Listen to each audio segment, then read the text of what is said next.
Where to start? For my title, of course. No one wants to hear that their pet that they have is being tortured.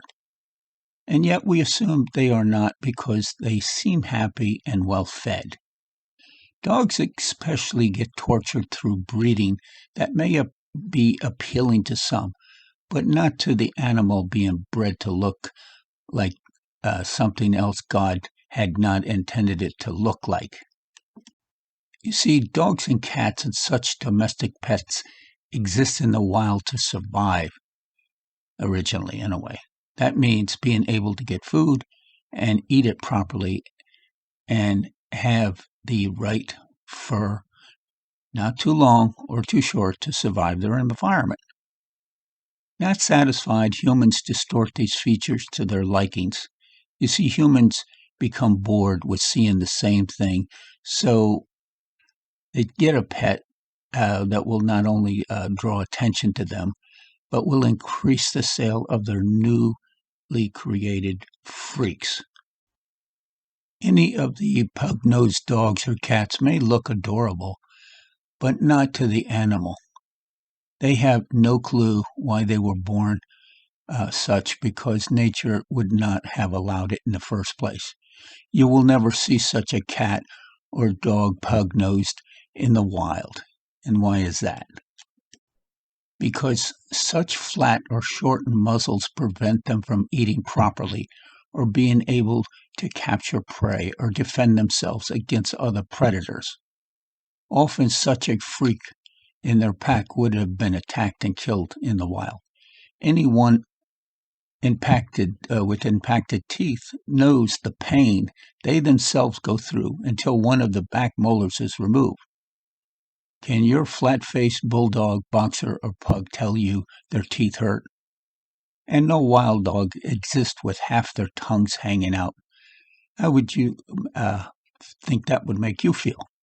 We humans think nothing of these faults and many others because the pet appears to be happy. It's getting fed, has a nice warm home, and everybody loves it. Yeah, but it's in pain, idiot. Meanwhile, at kennels, dogs go through hell to supply more of these tortured-looking animals.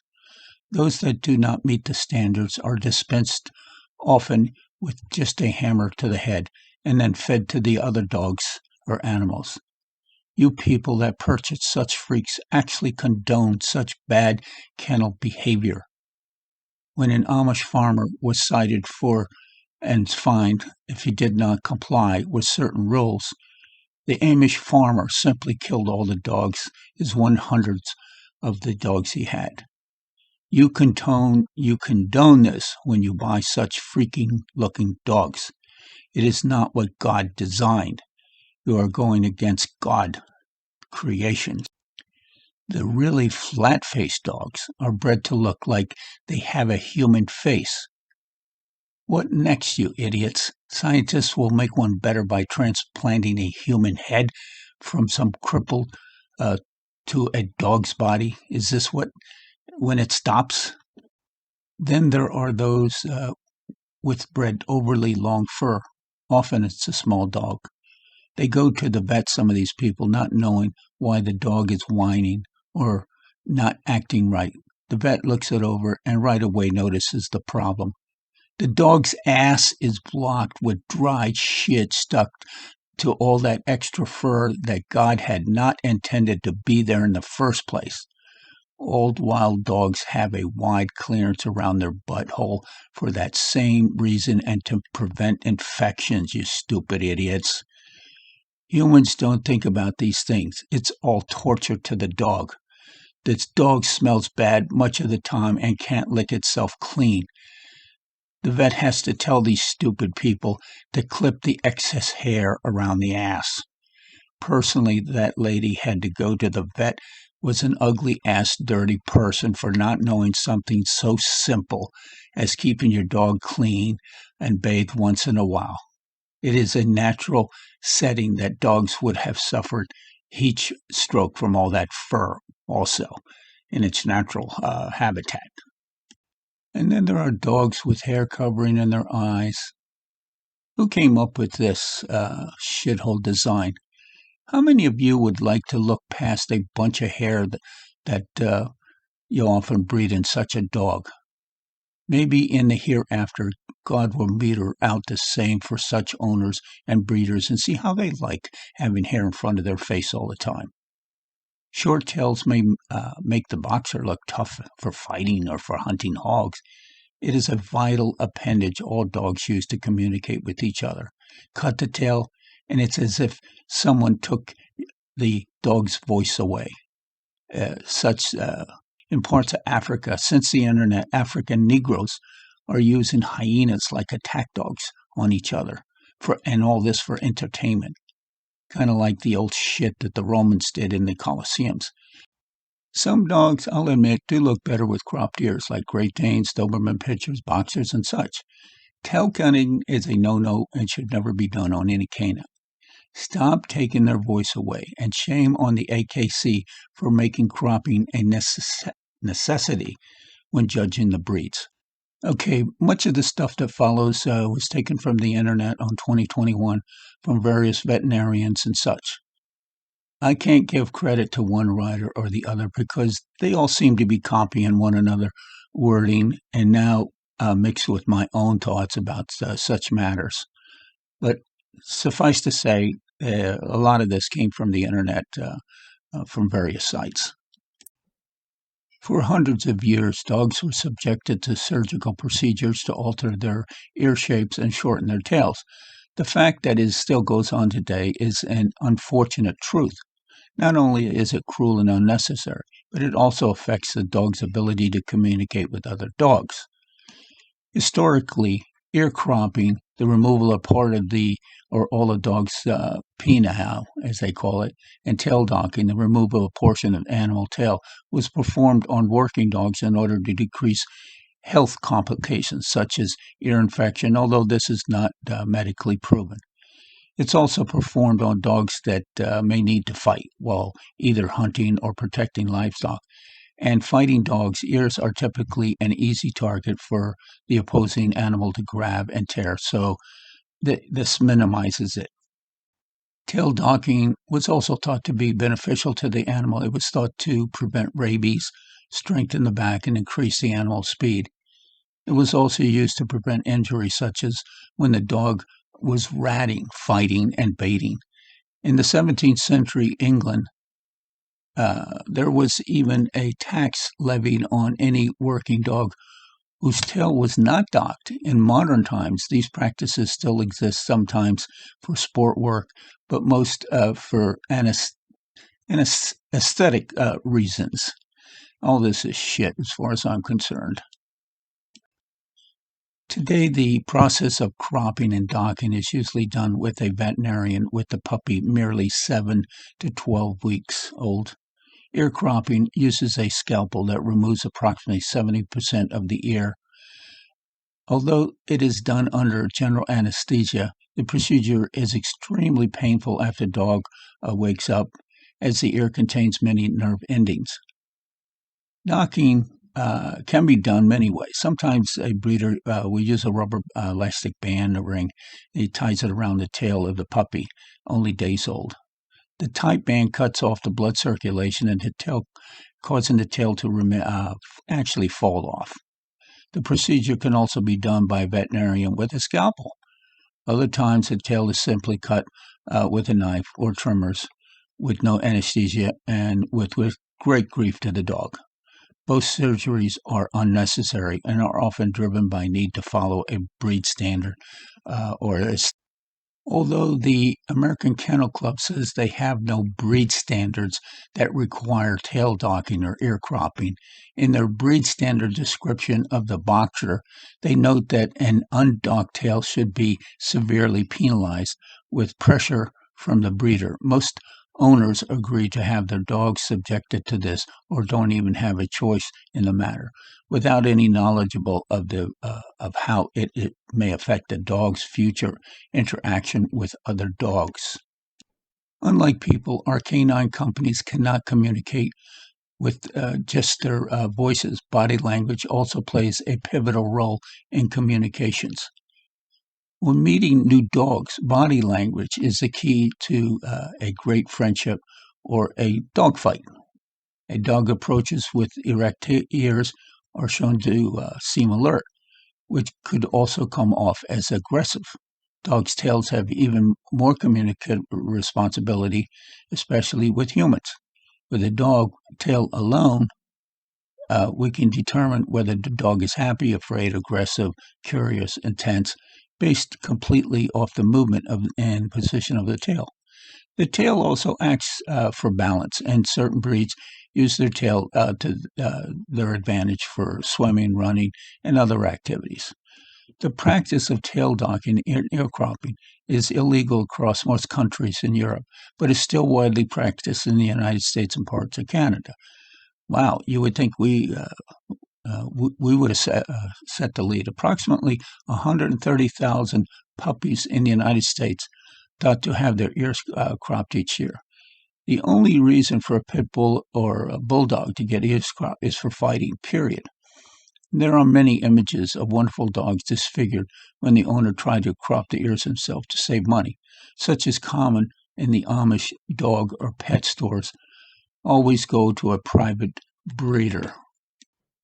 And then there's dogs with longer hair are more likely to suffer from knots and tangles, especially if not cared for properly. In addition, long-haired dogs need to receive daily brushing parallel to the use of appropriate hygiene products. Some dog breeds and long-haired stand out, including the Afghan Greyhound, Maltese Bichon, or the Yorkshire Terriers. Brachycephalic, I think I said that right, literally means short-headed, explains the American College of Veterinary Surgeons. This term refers to dogs and dog breeds with shortened snouts. Popular brachycephalic breeds include English and French bulldogs, bull mastiffs, Boston Terriers, boxers, pugs, Shih Tzus, Lhasa Apso, Pekingese, and among others. Sorry if I misspelled it. But anyway, these dogs are adorable with their short snouts and big, expressive eyes. That's hard to deny. I'm sure. Short-headed means snouts are shorter than they should be. Skin on the face folds too much, and other physical differences appear that can cause major health problems. Such dogs face sometimes life-threatening medical conditions, and people buy them thinking they are cute without understanding these risks. Wake up, people. The breeders get paid, so they keep breeding, and the dogs end up in shelters when buyers can't afford the medical costs that these dogs end up having. Here are some of the problems of such dogs. Supposedly, the ancestors of short-faced dogs didn't have short heads. Of course not. The traits you see today were bred into them by breeders who wanted to preserve genetic deformalities, whether it made dogs healthy or not. Because of these deformalities, such short-faced dogs continue to suffer from severe conditions. Such dogs often also suffer from elongated palates, which extends into their larynx and interferes with breathing. This is what often gives these brachycephalic dogs their trademark snout. They also tend to have malformed nostrils called steronic nares that further prevent them from taking enough air in. Additionally, these dogs have narrow tracheas, collapsed larynx, or paralyzed cartilage in the larynx.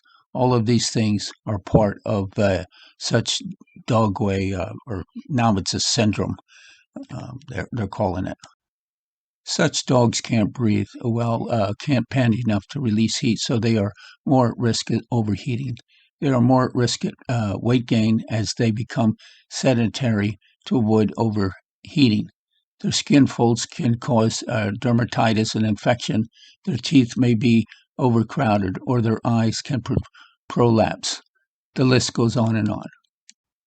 Such dogs are profitable. If it weren't for the fact that people are willing to shell out big bucks to buy a dog that thinks it's cute, breeders wouldn't continue to breed unhealthy dogs. It's entirely unnecessary.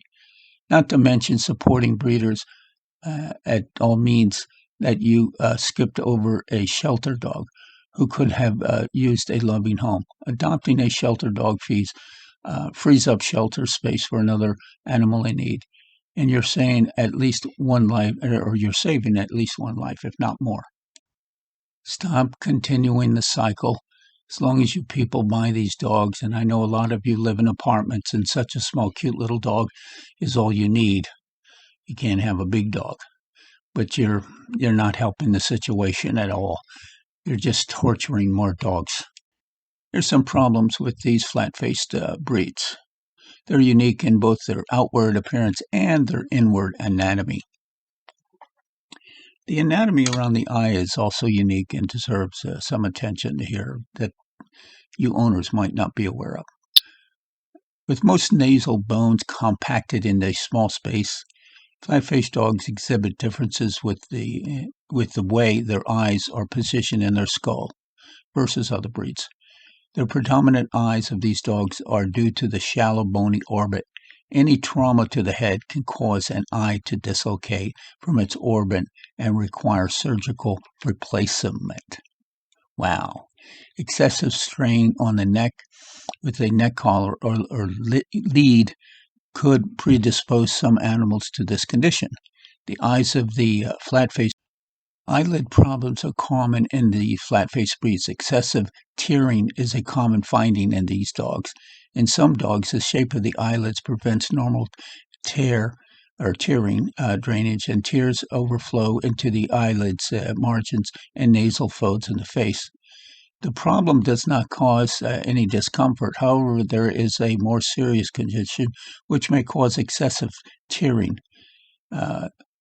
Entropoion is a condition that involves inward rolling of the eyelids, such that the eyelashes and particular hair rubbing on the eyes cause an excessive tearing. Surgery may be needed to correct this problem, as it may lead to painful corneal ulcers. Another one is Ticinia, as they call it, or ectopic cilia, or eyelids abnormalities that involve abnormal growth or positioning of the eyelashes. In some cases, these abnormal hairs may rub the eyes and cause irritation. Ticinia or ectopic are corrected with surgery. There's another word. Trichosynthesis is normal hair growth in an abnormal direction. They are often noted near the inside corner of the eyes and may wick tears into the face or cause chronic irritation. There's so many of these awful words, and this is another one, causing the sagging of the eyelids to abnormally enlarge long over lid margins. There are so many problems with the eyes on these dogs. I'm not going to list them all. Most of them I can't even hardly pronounce. They have, they're as long as 40 letters long or something like that. And they're all eye conditions of these little pug dogs that you people should be aware of. Stop causing the torture of these little dogs and the awful surgeries they have to go through just because you think they're cute. If all of Europe can ban cropped ears and tail docking, why is the U.S. still in the dark? No one is benefiting except for the breeders at the expense of an animal that can't talk to defend itself. I know I did not mention much about cats or other animals that get disfigured for profit. Then there are the Spanish bullfighting or the running of the bulls in Spain every year. In America and many parts of South America, they still have rodeos. All of them are men torturing animals for profit. Camels and bulls often have metal rings installed through their nostrils, one of the most sensitive areas of the body. All of it is done to control an animal when there are many new electronic equipment that can do the same without inflicting constant irritation and pain. Our cowboys used to burn ownership brands on livestock. Anymore, it's done with an ear tag. Sadly, many livestock animals such as pigs, cattle, and horses raised for meat these days are treated like meat with no feelings themselves. Castration is often done without anesthesia. These animals are restrained and the testicle sac is cut around and the whole thing is yanked out in one big jerk. All is fed back, if it's a pig, to the same animal. Such slaughterhouses are far away for humans to hear the screams of the animal. The same is true of puppy and cat mills. Stop buying designer pets from pigeons to horses. Stick to pets that resemble what you see in nature. Stop the Frankenstein experiments on creatures that want to live like God created them and intended them to be. God created the perfect pet for humans. Why are we insulting him with our abilities to create lovable, stuffed, pet-looking animals? Thank you for watching. Please give it a thumbs up so others will know the truth. Think before you breed a pet, and that means you too, with your partner, know what your child might want to look like. Visit us at www.larryandjane.com.